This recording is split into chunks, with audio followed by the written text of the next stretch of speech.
Halo.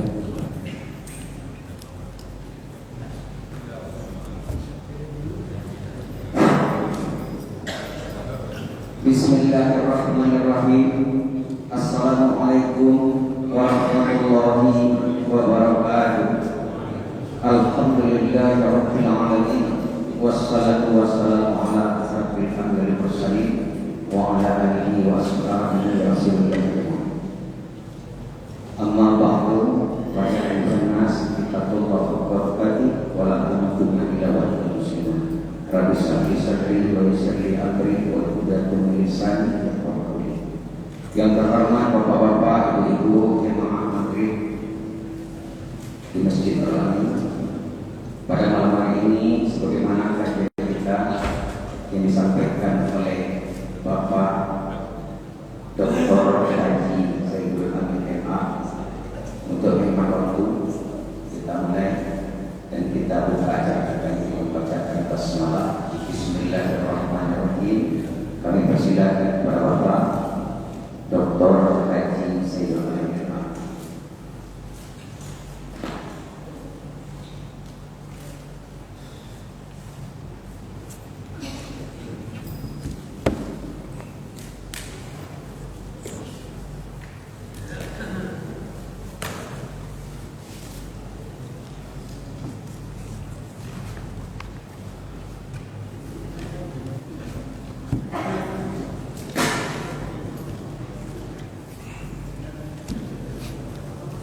Assalamualaikum warahmatullahi wabarakatuh.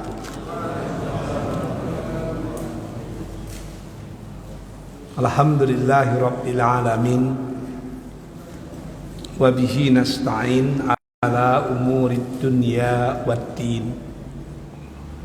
Ashhadu an la ilaha illallah wa ashhadu anna Muhammadan abduhu wa rasuluh la nabiyya ba'da. Allahumma sholli ala Muhammad wa ala ali Muhammad. Bapak-bapak, ibu-ibu, hadirin dan hadirat yang dicintai Allah, kembali kita bersyukur kepada Allah. Maghrib ini Allah masih memberi kita nikmat hidup. Semoga sisa-sisa hidup yang masih kita miliki akan semakin mendekatkan kita kepadanya. Saya ketika menyebutkan sisa-sisa hidup, saya tengok yang 3 di sebelah kanan saya ini. Karena saya tengok umur mereka yang telah dipakai jauh lebih banyak dari umur yang akan dipakai. Selawat beriring salam kita pintakan kepada Allah agar senantiasa dicurahkan kepada Rasulullah Muhammad sallallahu alaihi wasallam. Sama-sama kita berikrar agar tetap menjadi umat dan pengikutnya yang senantiasa mengikuti jejak dan langkahnya dalam hidup dan kehidupan kita, insya Allah. Bapak-bapak dan ibu-ibu yang berbahagia, hari ini kita coba membicarakan surah Al-Mulk ya. Mudah-mudahan bisa sampai habis menjelang masuk bulan suci Ramadan besok, insya Allah. A'udzu billahi minasyaitonir rajim. Bismillahirrahmanirrahim. Tabarakalladzi biyadihil mulk wa huwa ala kulli syai'in qadir. Maha suci Allah yang memiliki segala kerajaan, yang memiliki semua kekuasaan, yang di tangannya ada keagungan. Wa huwa ala kulli syai'in qadir, dan dia atas segala sesuatu maha berkuasa. Bapak-bapak dan ibu-ibu yang dicintai Allah, kekuasaan yang hakiki itu milik Allah. Karena Allah lah penguasa yang tidak diberi mandat. Kekuasaannya tidak berawal, tentu tidak berakhir. Sebab segala sesuatu yang berawal itu pasti berakhir. Kita dulu tidak ada, sekarang kita ada, dan suatu saat kita pasti tidak ada. Karena kita diadakan. Segala yang diadakan pasti akan tiada. Makanya dalam ilmu tauhid kita disebut dengan mumkinul wujud. Hanya Allah yang disebut dengan wajibul wujud. Yang disebut dengan wajibul wujud yang mesti ada, yang ada tanpa diadakan, yang tidak berawal dan tidak berakhir. Huwal awal, huwal zahir, huwal batin. Itu hanya Allah itu. Sementara kita mumkinul wujud, keberadaannya mungkin. Artinya kita pernah tiada, sekarang ada, dan suatu saat nanti kita akan tiada juga. Karena kita diadakan. Kalau sudah diawali, pasti diakhiri. Bapak-bapak dulu nikah itu diawali itu. Begitu kita nikah, siap-siaplah untuk bercerai. Ada kalanya cerai hidup, ada kalanya cerai mati. Maka orang-orang dulu bilang, bukan perpisahan yang kutangisi, tapi pertemuan yang kusesali. Kalau harus berpisah, kenapa mesti bertemu? Oh, itu kata orang dulu. Makanya saya sering mengingat-ingatkan, kalau umur sudah di atas 60 itu makin mesra lah. Karena masa bersama sudah lebih pendek dari masa yang pernah bersama. Kalau umur kita sekarang udah 60, ikut umur Rasul 3 tahun 63, berarti kan 3 tahun lagi itu. 3 tahun itulah hidup bersama-sama dengan istri lagi. Maka nikmati dengan betul-betul. Kalau andai kata rumah kita ke masjid jaraknya cuma 100 meter, nggak usahlah berhonda atau bermobil, jalan kaki aja lah. Subuh-subuh jalan kaki, pegang tangan suami, pegang tangan istri, bisikan ke telinga istri, nggak lama lagi kita hidup dek. Oleh karena itu, marilah sambil ke masjid kita nyanyikan lagu kemesraan ini jangan cepat berlalu. Harus begitu. Kita kadang-kadang justru aneh. Makin tua, makin jauh dengan pasangan. Bapak-bapak lebih akrab memegang handphone daripada memegang tangan istri. Ibu-ibu juga demikian. Bangun pagi yang dipegang bukan tangan suami, masih berdetak tidak urat nadinya, bukan itu. Yang ditengok, yang dipegang apa? Handphone.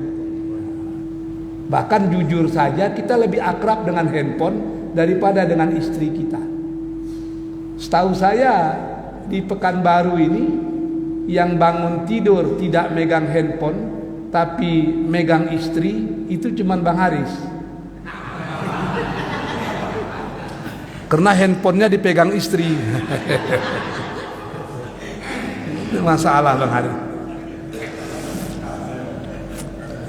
Jadi apapun kekuasaan kita, apapun jabatan kita, itu hanya sementara.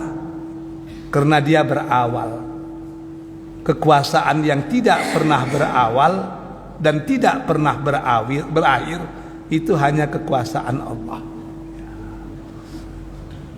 Makanya kita harus sadar bahwa kalau kita berkuasa sebenarnya itu titipan.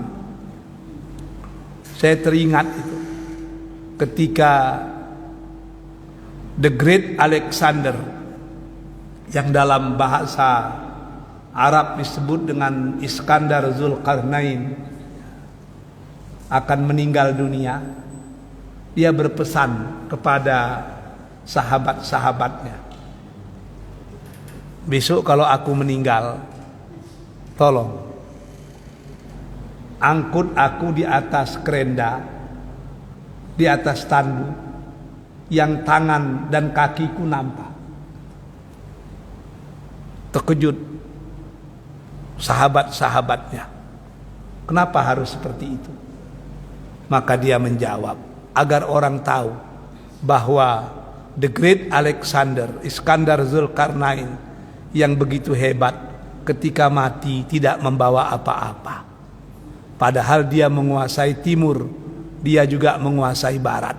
Tapi ketika mati tidak bawa apa-apa.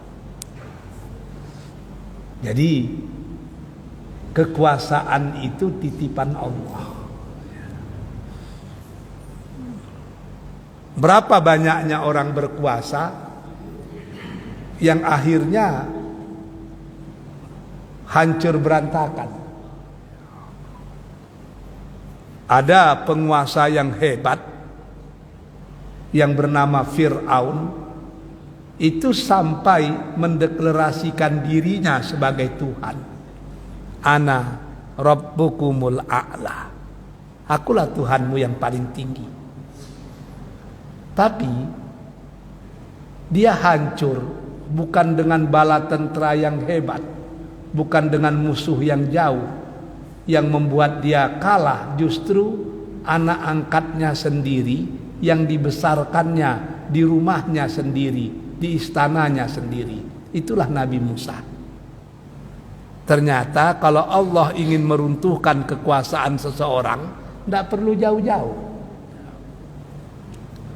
Berapa hebatnya Abraha ketika ingin menaklukkan Ka'bah itu. Dibawanya tentera bergajah.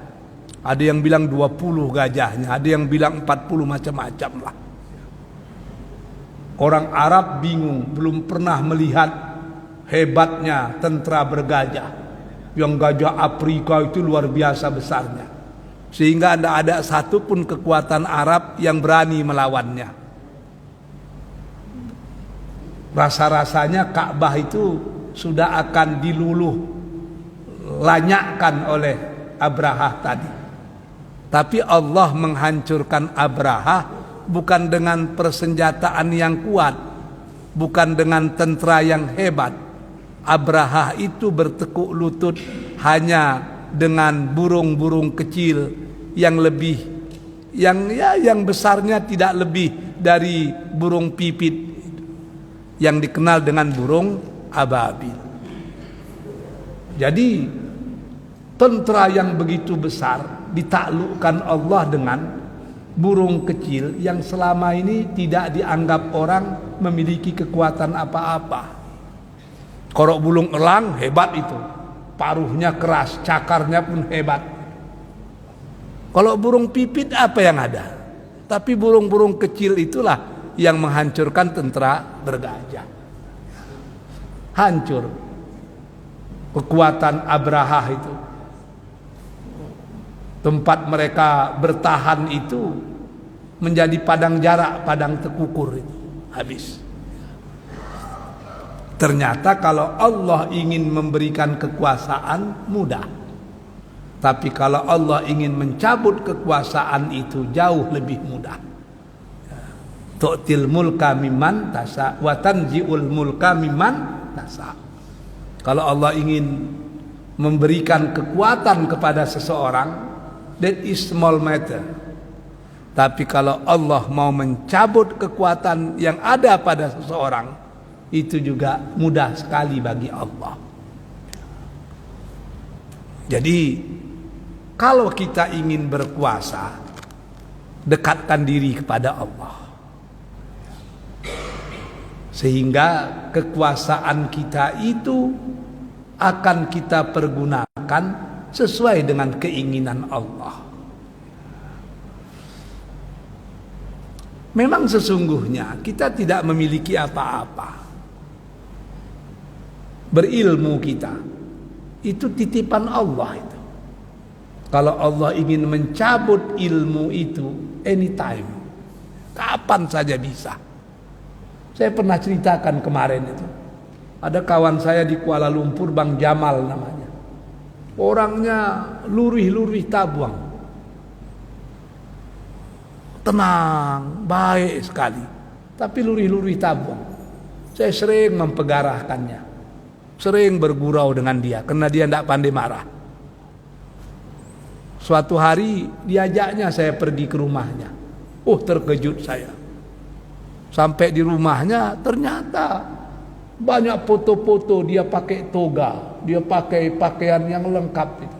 Saya tanya, ini siapa? Saya. Loh, abang dulu sekolah di mana? Di London. BA di London, master pun di London. Udah itu saya jadi dosen di Inggris katanya.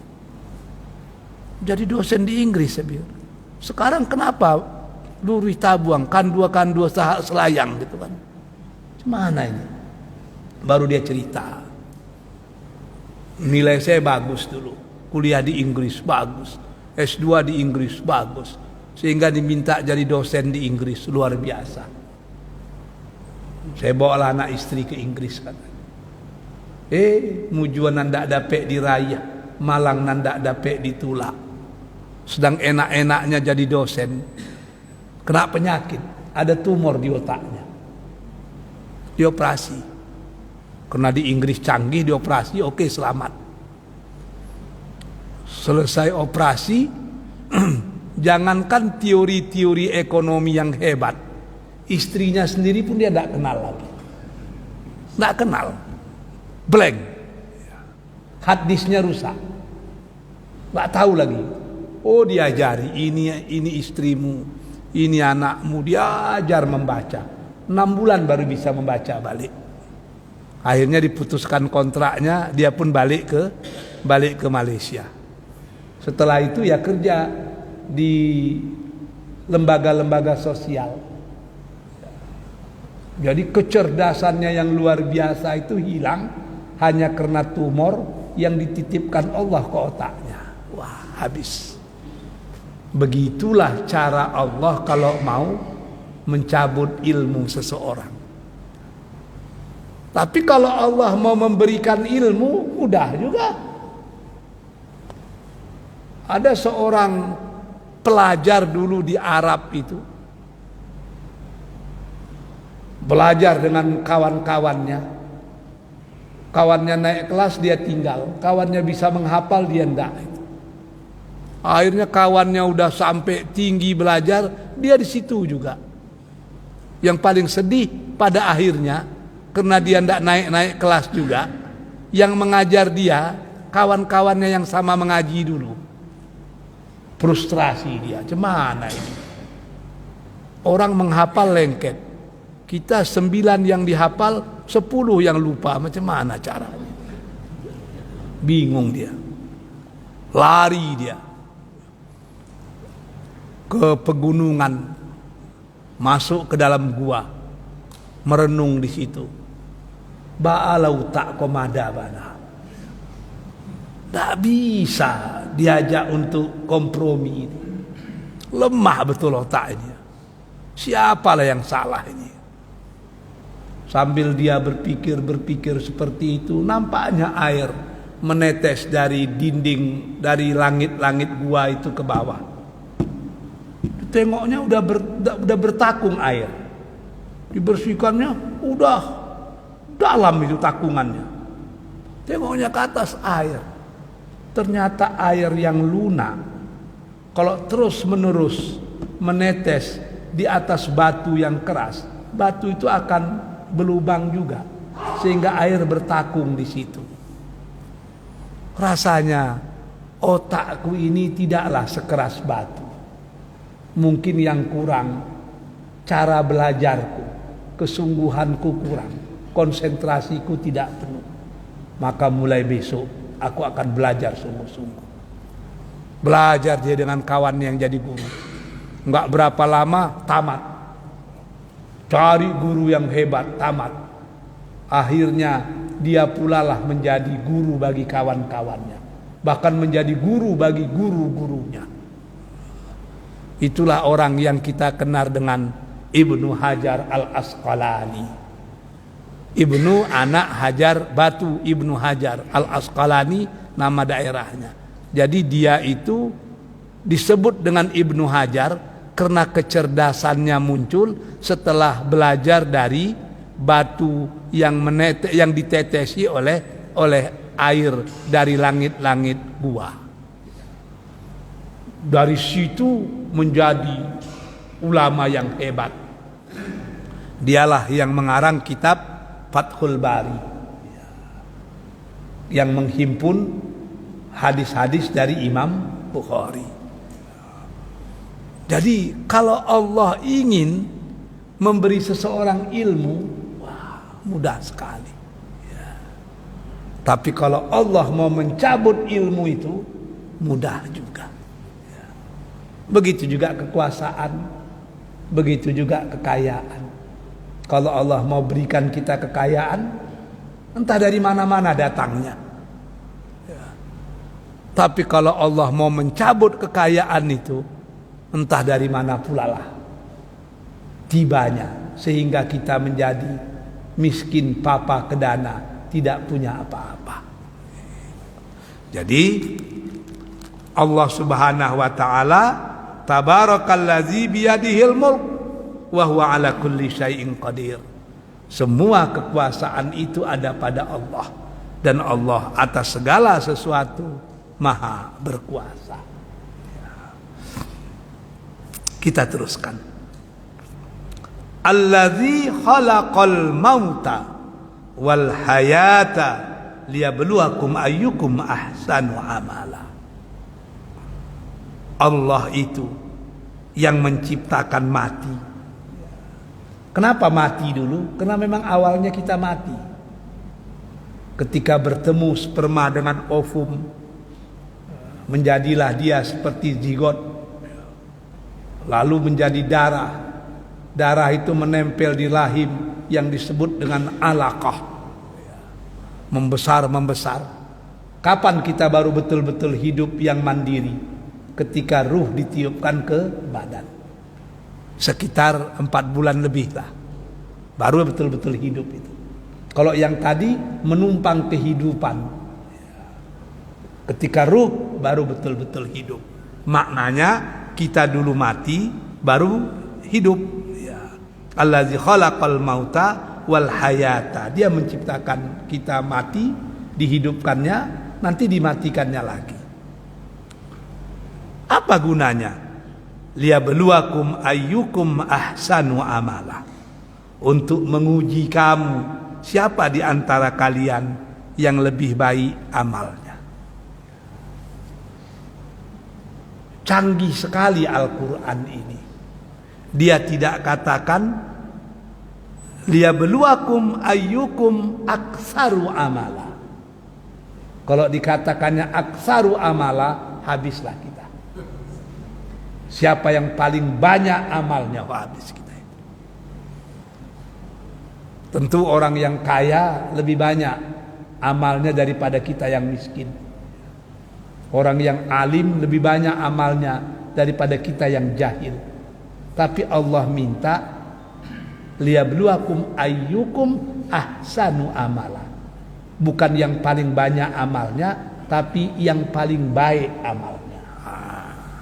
Dalam hal ini Allah lebih mementingkan kualitas dari kuantitas. Maka amal yang paling baik itu biar sedikit, biar sederhana, tapi terus menerus. Bersedekah 10.000 rupiah setiap subuh, 50.000 rupiah setiap Jumat subuh, tapi terus menerus lebih bagus dari 50 juta setiap mau pilkada. Masalahnya. Jadi rutin saja, rutin. Sebab yang dilihat oleh Allah bukan banyaknya, yang dilihat oleh Allah adalah yang terbaik. Yang terbaik. Kalau sudah yang terbaik, itu tergantung kita itu. Malam sholat tahajud, bangun jam 3:30. Coba rasakan betul kalau sholat itu adalah tempat yang istimewa, di mana Allah memberikan prioritas dan fasilitas kepada hambanya untuk bisa berdialog. Kan indah itu. Ketika orang tidur kita bangun, ketika orang bermimpi kita ruku, ketika orang mengigau kita sujud, ketika orang terlena kita berdoa, ketika orang semakin larut dalam tidurnya, kita semakin indah dalam doa-doa kita. Kita ceritakan kepada Allah apa yang tidak mungkin kita ceritakan kepada manusia. Maka jangan sampai tidak sholat tahajud, walaupun cuma 2 rakaat satu malam. 2 rakaat. Tidak terkejar, jam 4:30 itu masih bisa itu kalau 2 rakaat itu. 2 rakaat 1 witir. Usahakanlah. Kalau udah terbiasa, justru tidak enak kalau tidak tahajud. Ada sesuatu yang kurang sempurna dalam jiwa kita. Saya sering mengulang-ulang itu. Suatu hari dulu saya diundang ceramah ke Pulau Pinang, Malaysia. Selesai ceramah, saya tengok di ujung itu ada orang tua yang saya kenal, bekas mufti di sana. Namanya Buya Zainuddin Al-Martapurai. Tapi di Pulau Pinang orang lebih kenal dengan dia dengan sebutan Buya Zamzam. Disebut Martapurai karena atuk-atuknya orang Martapura. Baru meninggal kemarin, umur 87. Jadi dia cerita dengan saya, atuknya itu lahir di Martapura, ayahnya pun lahir di Martapura.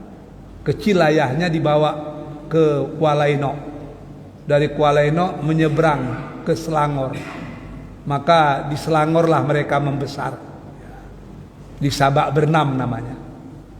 Sampai di sana membesarlah ayahnya, menikah, lahirlah dia. Dia lahir udah di Selangor. Tamat SD diantar balik ke kampungnya ke Martapura sana, masuk pesantren. Tamat dari sana dibawa balik ke Selangor. Udah itu dikirim ayahnya belajar ke Jabal Qubis di Mekah. Dititipkan dengan keluarga mereka di perkampungan orang Banjar di Mekah itu. 6 tahun di Mekah. Balik ke Malaysia, kuliah di College Malaya itu. Udah itu jadi ulama lah. Memang dalam ilmunya. Ketika saya selesai ceramah, dia pun mengajak saya berbicara lah. Apa kabar Buya? Saya bilang sehat. Umurnya waktu itu 84 itu. Karena sudah akrab, dia langsung bertanya, Ustadz, rutin sholat tahajud? Ada, saya bilang. Berapa rakaat? Kalau sedang waktu memadai, ya 8 dan 3. Tapi kalaupun tidak, tetap juga 2 rakaat, saya bilang. Dia terangguk-angguk. Buya macam mana? Alhamdulillah. Sudah 40 tahun, sudah 45 tahun. Saya tetap sholat tahajud 11 rakaat. Enggak pernah tidak dilaksanakan, terkecuali kalau saya sakit atau musafir.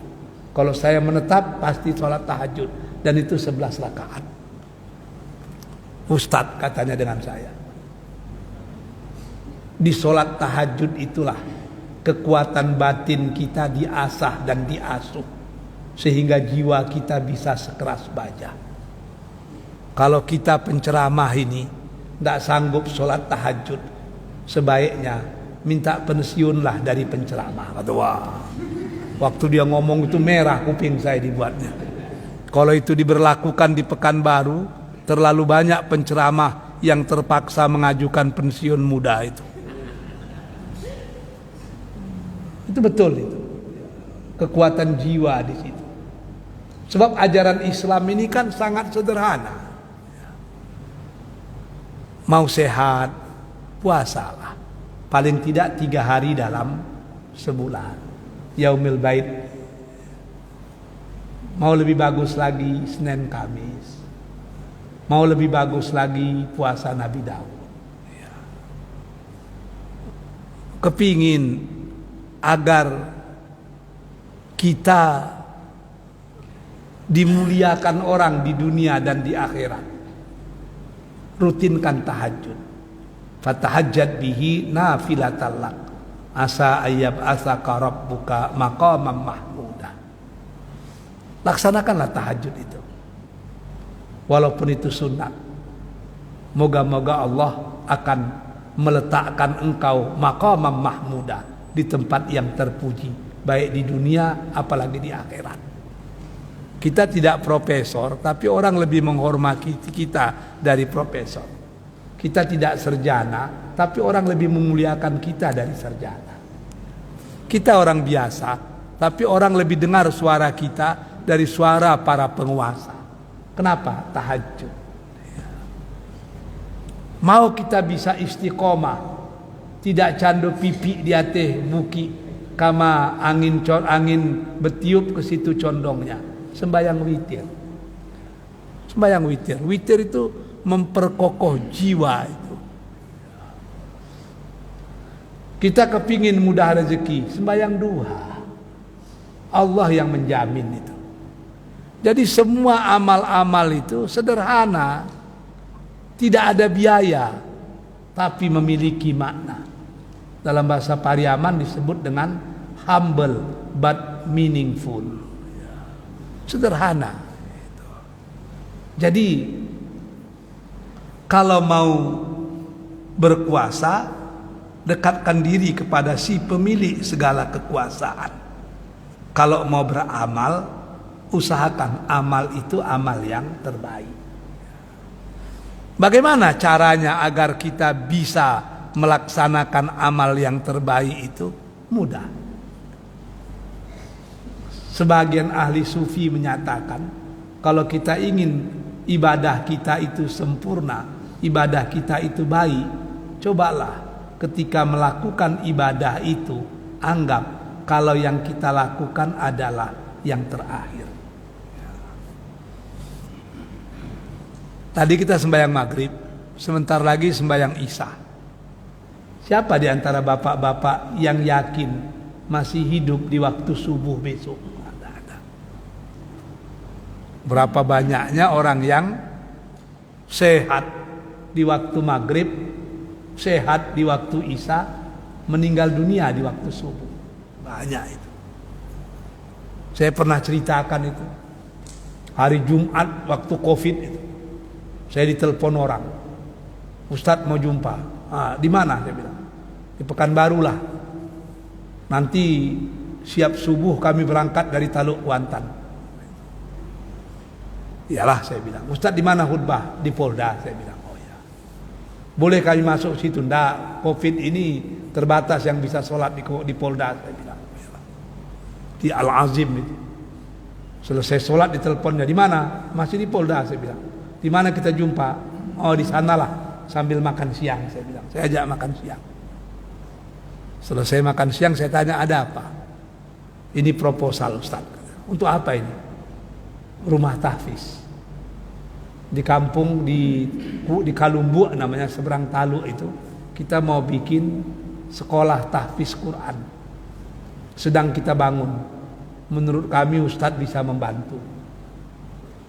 Saya bilang, kalau enggak Covid bisa saya bantu. Ini Covid macam mana? Yang penting Ustadz peganglah proposal ini. Akhirnya kami bersalaman. Jam 2:30 dia balik ke Taluk, saya balik ke rumah. Saya pun bingung cemana lah ini. Tapi nantilah, tunggu selesai Covid, saya coba mencari di mana yang mungkin. Berlalu 1 minggu. Jumat besoknya, seminggu kemudian, ketika saya mau pergi ke kantor, datang telepon menyampaikan kalau orang yang menitipkan proposal ke saya itu meninggal dunia. Lama saya termenung. Jumat lalu masih bergurau, masih bercanda, diserahkannya proposal ke saya, lalu dia pulang, Jumat berikutnya meninggal dunia. pendek sekali jarak hidup dan mati. Maka sering saya sampaikan dengan orang, kalau kalian mau panjang umur, jangan lantar proposal kepada saya bilang. Bahaya itu. Karena kita rektor ini banyak orang ngasih proposal kan. Nanti pendek umurnya, saya bilang gitu. Jadi hidup ini sangat pendek. Usahakan amal yang kita lakukan itu yang terbaik. Makanya ada orang yang selalu berdoa. Doa itu indah sekali. Allahumma ja'al khaira umri akhirah. Ya Allah, tolong jadikan sebaik-baik umurku di akhirnya. Wa khaira amali hawatimahu. Sebaik-baik amalku di penutupnya. Wa khaira ayyami yaumal qaqafi. Dan sebaik-baik hariku adalah hari ketika aku bertemu dengan. Itu doa yang cukup indah itu. Sehingga kalaupun umur kita panjang atau pendek itu tidak masalah. Yang penting umur kita itu terbaik di penghujungnya. Ini yang disebut dengan husnul khotimah. Amal kita boleh banyak, boleh sedikit, tapi amal yang terakhir harus yang terbaik. Hari-hari kita boleh macam-macam, tapi hari yang kita inginkan yang terbaik itu adalah ketika kita bertemu dengan Allah. Ketika kita bertemu dengan Allah itu wujuhu yauma idzin na'imah. Wajah kita gembira ceria. Tidak wujuhu yauma idzin khasyiah. Tidak wajah kita tertunduk malu dan sangat mencekam. Itu yang kita harapkan sebetulnya. Jadi Allah itu menginginkan kualitas. Siapa yang terbaik, bukan siapa yang terbanyak. Wa huwal azizul ghafur. Dan Allah itu al-aziz, maha perkasa. Al-ghafur, maha pengampun. Orang biasanya kalau perkasa kurang pengampunnya. Kalau pengampun kurang perkasanya. Tapi Allah mencakupi semuanya. Dia bisa melakukan apa saja, tapi dia sangat mengampuni. Makanya ada hadis qudsi yang sangat indah itu. Sangat indah. Kata Allah dalam hadis qudsi itu, ya bena Adam, hei manusia, kalau kalian datang kepadaku berdoa kepadaku mohon ampun, sementara kalian membawa dosa, yang dosa itu memenuhi seluruh lapisan langit, aku akan ampunkan. Wala ubali, aku tidak peduli itu semua. Ya bena Adam, hei manusia, kalaulah dosa kalian memenuhi seluruh ceruk-ceruk bumi, tapi kalian datang meminta ampun, aku ampunkan. La ubali, aku tidak peduli itu semua. Mau dosa kalian sepenuh langit, mau dosa kalian sepenuh bumi, aku tidak peduli. Aku akan ampunkan selama kalian tidak menserikatkan aku dengan yang lain. Hadis itu ditutup, inna rahmati, sungguhnya kasih sayangku kepada hambaku jauh lebih luas daripada ghadabi, daripada kemurkaanku.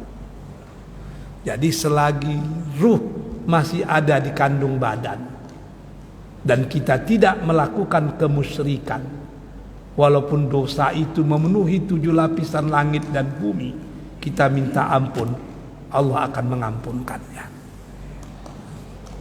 Makanya wasari'u ila magfiratin min rabbikum, bergegas untuk minta ampun ke Tuhan itu bergegas. Kenapa harus bergegas? Jangan sampai kita seperti Fir'aun yang langok-angok ikan baru minta ampun. Amantu bi Rabbi Musa wa Harun. Sekarang aku beriman dengan Tuhannya Harun dan Musa. Tidak bisa lagi. Kalau sudah nyawa hampir berpisah dengan badan baru bertaubat, tidak ada artinya. Nggak ada artinya itu. Tertutup pintu taubat waktu itu. Makanya selagi masih ada waktu, bermohon ampunlah. Karena Allah itu Al-Ghafur, Maha Pengampun. Al-Ghafur dan As-Syukur itu hampir sama. Definisinya menganggap kecil yang besar, menganggap besar yang kecil.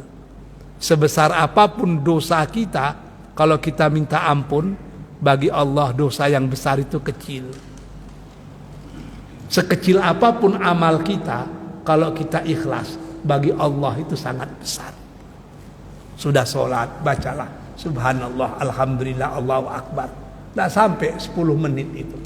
Tapi kalau itu kita lakukan, Allah hapuskan dosa kita walau sebanyak buih di tepi pantai. Mau sholat subuh, sholatlah 2 rakaat. Siapa yang melakukan itu lebih hebat daripada dunia dan isinya. Berapalah 2 rakaat itu? Tapi kebaikannya luar biasa. Itu salah satu arti dari asyukur. Allah itu maha berterima kasih.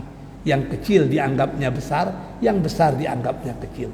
Allah itu juga Al-Ghafur. Artinya sama. Menganggap kecil yang besar, menganggap besar yang kecil.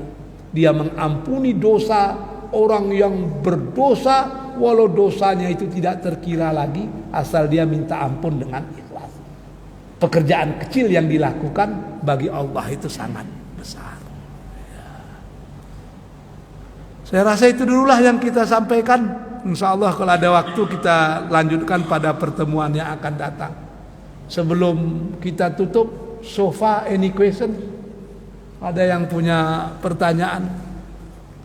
Tadi Bang Aris bisik ke saya, siapa yang bertanya dan pertanyaannya bagus, pengurus masjid akan menghadiahkan umroh, katanya. Silakan. Saya tengok Bang Hasim sekarang ini tidak aliwa lagi, tapi semakin bergelora saya tengok sekarang. Silakan. Assalamualaikum warahmatullahi wabarakatuh. Assalamualaikum. Saya tanya tentang hadisnya katanya suruh 2 rakaat itu nilainya sama dengan umroh. Ya, ada banyak macam lah, tapi yang populer itu lebih utama dari dunia dan isinya. Ya. Hah? Oh, sholat suruh, oh ya. Dia begini, masalah hadis sholat suruh itu terjadilah perbedaan pendapat ulama. Ada yang menyatakan suruh itu ya sholat suruh, sholat sunat menjelang duha. Ya. Artinya orang yang sesudah subuh dia tetap melakukan amal kebajikan sampailah waktu suruh, lalu dia sholat suruh, maka pahalanya luar biasa. Ada yang bilang umroh macam-macam lah itu. Ada yang bilang sholat suruh itu sesungguhnya adalah sholat duha.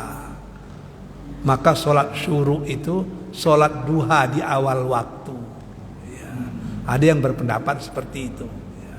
Saya tengok Dr. Mawardi lebih cenderung ke situ, karena dia orang fikih. Gitu kan. Kalau saya kan bukan orang fikih, maka pertanyaan-pertanyaan yang fikih saya garis bawahi. Semua jawaban saya itu hanya P3K, pertolongan pertama pada kecelakaan. Jadi kalau urusan fikih itu tanya kepada ahlinya lah. Ada Dr. Mawardi, ada Zul Ikrami, ya. Ada satu lagi yang bagus itu Dokter apa namanya? Ya yang apalah yang arah-arah ke fikih lah. Orang-orang fikih ini sangat jelimet. Kalau Helmi Basri itu bagus. Helmi Basri itu pakar di bidang maqasidus syariah itu. Karena dia belajar di Maroko. Ketika saya ke Maroko, saya ketemu juga dengan gurunya itu si Profesor Dr. Ar-Raisuni itu kan. Presiden ulama Islam sedunia itu. Oh bagus itu. Jadi ada perbedaan seperti itulah. Untuk lebih afdalnya tanya ke ulama fikih lah. Gitu. Ada yang lain? Mengenai sholat tahajud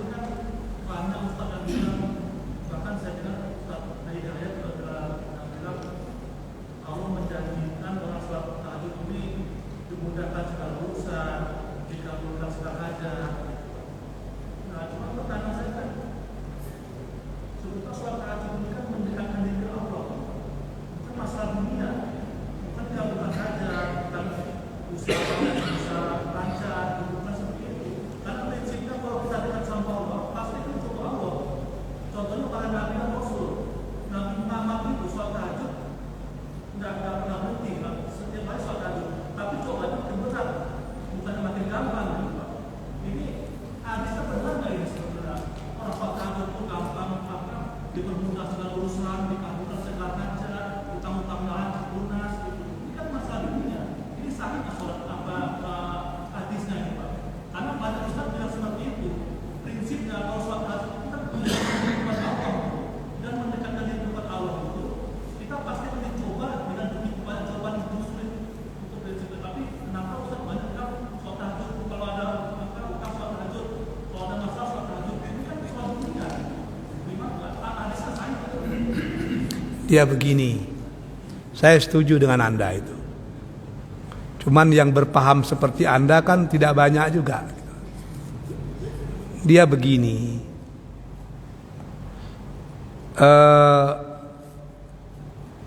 tingkatan manusia dalam beramal itu bisa dibagi 3. Yang pertama al-khauf, yang kedua ar-raja, yang ketiga asyukur. Dan ketiga-tiganya itu ada. Ada orang yang beramal al-khauf, dia melakukan sesuatu karena takut kepada Allah. Kenapa sholat?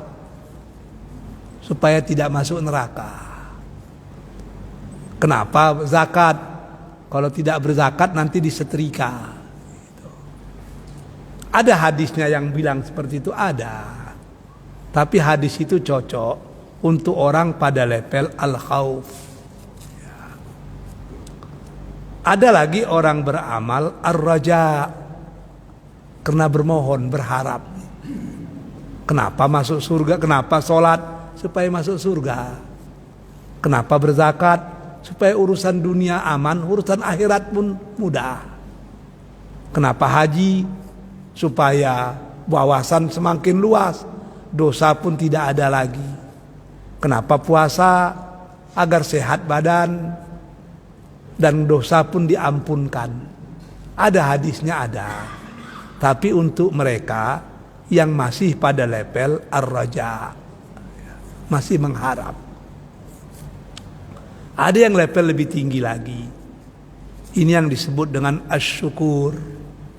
Orang yang beramal bukan lagi karena takut dan bukan lagi karena harap, tapi sudah lebih tinggi yang disebut karena syukur. Ada hadisnya, ada juga. Ketika Rasul sholat malam, kakinya bengkak karena lama berdiri. Sehingga Aisyah nangis, "Ya Rasulullah, kenapa seperti ini betul? Engkau maksum. Dosa yang dulu sudah selesai. Dosa yang akan datang kalaupun ada selesai. Tapi kok harus seperti ini?" Apa jawaban Rasul? "Apakah tidak boleh aku menjadi hambanya yang bersyukur?" Nah, itu yang levelnya seperti itu. Dan level hadis-hadis seperti itu juga banyak. Dan itu sangat sesuai dengan orang seperti Anda yang sudah punya pemahaman seperti itu. Gitu. Makanya ada seorang ahli sufi yang bernama Ibnu Arabi. Siang-siang dibawanya obor. Tanya orang, "Mau ngapain?"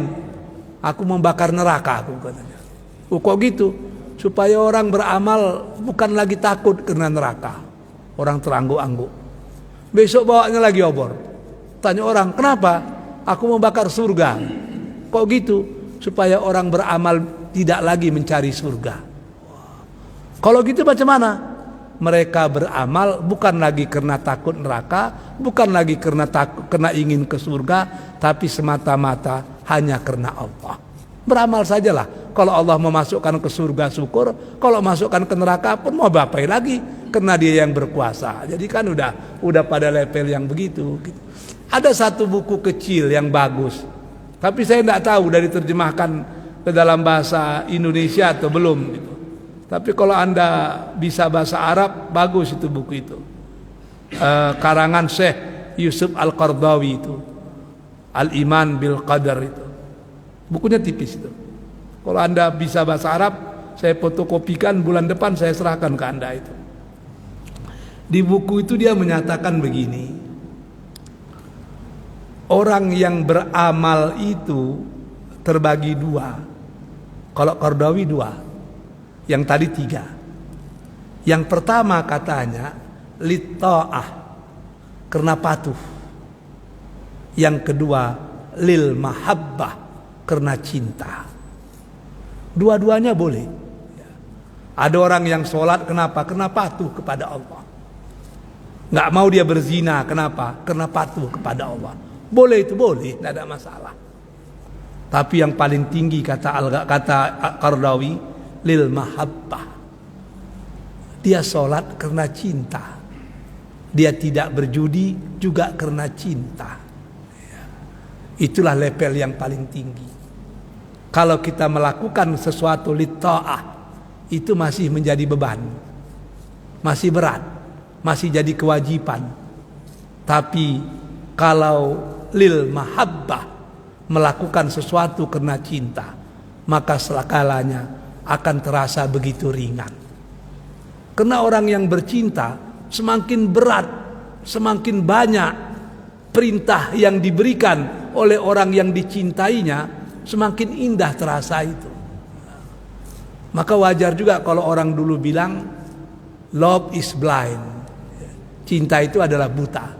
Kalau orang sudah jatuh cinta, wah tidak ada apa-apanya lagi tuh. Makanya ketika Said Qutb mau dihukum gantung oleh Kamal Atatürk, ya. Oleh siapa? Siapa namanya ini? Gamal Abdul Nasir, ya. Oleh Gamal Abdul Nasir ketika mau dihukum mati itu. Waktu dibawa dari ruang isolasi ke tiang gantung, muridnya menangis semua, tapi dia tersenyum.